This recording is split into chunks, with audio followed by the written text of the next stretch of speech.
All right, let's dive in. Today, we are stepping right into the middle of a massive conflict. It's not happening on land or at sea, but in the cloud. And it's a battle of wits and strategy between attackers and defenders, where, as you're about to see, the old rules just don't apply anymore. Yeah, this quote from an AWS white paper, it really gets straight to the point, doesn't it? What it's telling us is that the old ways of doing things, well, they're just not enough. The bad guys have evolved, so our defenses have to evolve too. This isn't just some tech problem, it's a huge shift in how we have to think about security itself. So where is this new battle being fought? The cloud. And that old idea of building a digital castle with a big moat around it, it just completely falls apart here. The battlefield itself is fundamentally different. And the difference is, well, it's night and day. The old way was static. Build a big wall, and if you're inside, you're trusted. Simple. But the cloud is always changing. It's dynamic. The new model is built on something called zero trust, which is exactly what it sounds like. Trust no one by default. And instead of one big castle, modern apps are built from tiny, isolated pieces called microservices. This means there's no single wall an attacker can breach to get the keys to the entire kingdom. So what's this new kingdom actually built on? You might be surprised. Overwhelmingly, it's Linux. Yeah, some estimates say between 70 and 90% of everything in the cloud runs on Linux. And you know what that means, right? That massive footprint puts a huge target right on its back. And the threats, man, they are very, very real. We are not talking about your average computer virus here. We're talking about seriously sophisticated stuff. Take Winty, for example. It's a super stealthy backdoor that lets attackers sneak in and steal files. And then you have something like AssetPoor, which is just plain nasty. Its entire job is to wipe out all the data on a Linux system and then, poof, erase itself to cover its tracks.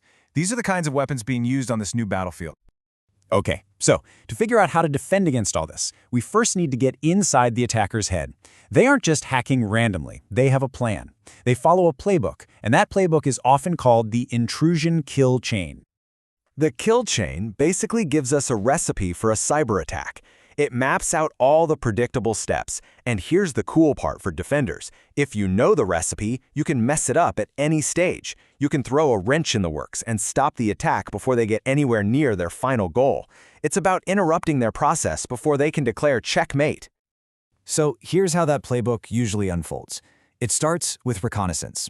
This is the homework phase, where attackers are scouting out their target. Then comes delivery and exploitation. They found a weak spot and they're launching their attack. If they get in, it's on to installation and command and control, or C2. This is them setting up shop inside your network, creating a backdoor. And finally, the end game, actions on objectives. This is when they do what they came to do: steal data, disrupt everything, or just burn it all down. Okay, so we know their playbook. How in the world do we counter it? Well, this is where we have to completely change our perspective. We have to stop just reacting to alarms and start playing chess. It's all about thinking several moves ahead, about getting into the attacker's mindset to build a much smarter defense.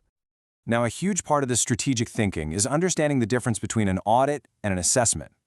An audit is like looking in the rearview mirror. It's a checklist of things you've already found and fixed. It's useful, sure, but it's limited. An assessment, on the other hand, is all about looking forward. Think about it like this fictional trash panda bank. An audit might catch a crooked employee after they've already stolen the money. An assessment looks at the bank's procedures to prevent the theft from ever happening in the first place. It's about systemic strength, not just patching little holes. And one of the most powerful tools for this kind of big-picture thinking is the attack graph. Just imagine for a second, what if you could see every single possible path an attacker could take through your network, all mapped out visually, like a roadmap to a robbery? Well, that's exactly what an attack graph is.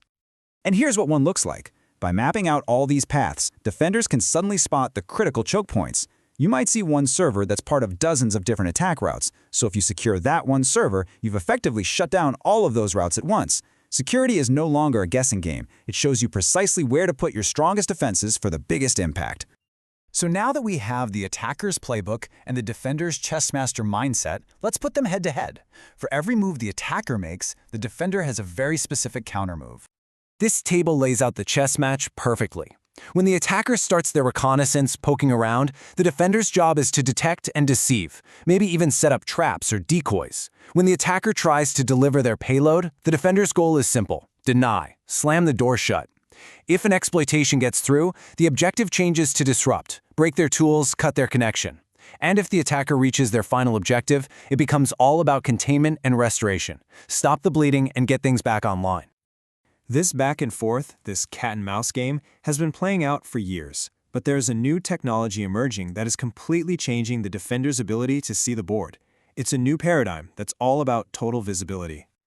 So think about this. What if, instead of just getting thousands of tiny, separate alerts, you could see the entire story of an attack unfolding in real time, from the very first move to the final goal?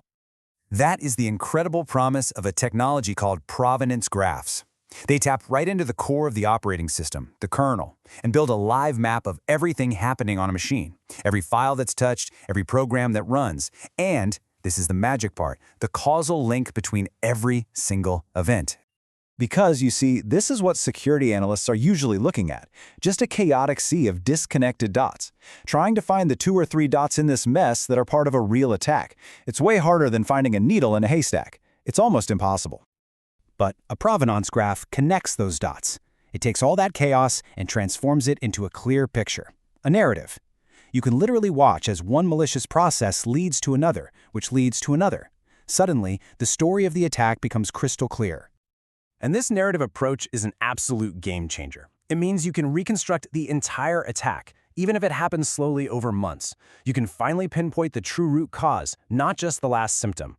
And instead of drowning in thousands of alarms, you get one single clear story. It's the difference between finding one blurry photograph and watching the entire movie in high def. So if you take away one thing from this, let it be this. The new cyber battlefield isn't won by building higher walls. That old castle and moat security model is officially broken. The future of defense, the winning move, is all about achieving total, absolute visibility. Which, of course, brings us to one last big question. This is a battle of constant innovation, an endless arms race.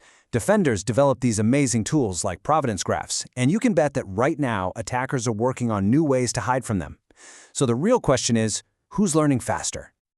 Thanks for joining us for this explainer. We'll see you next time.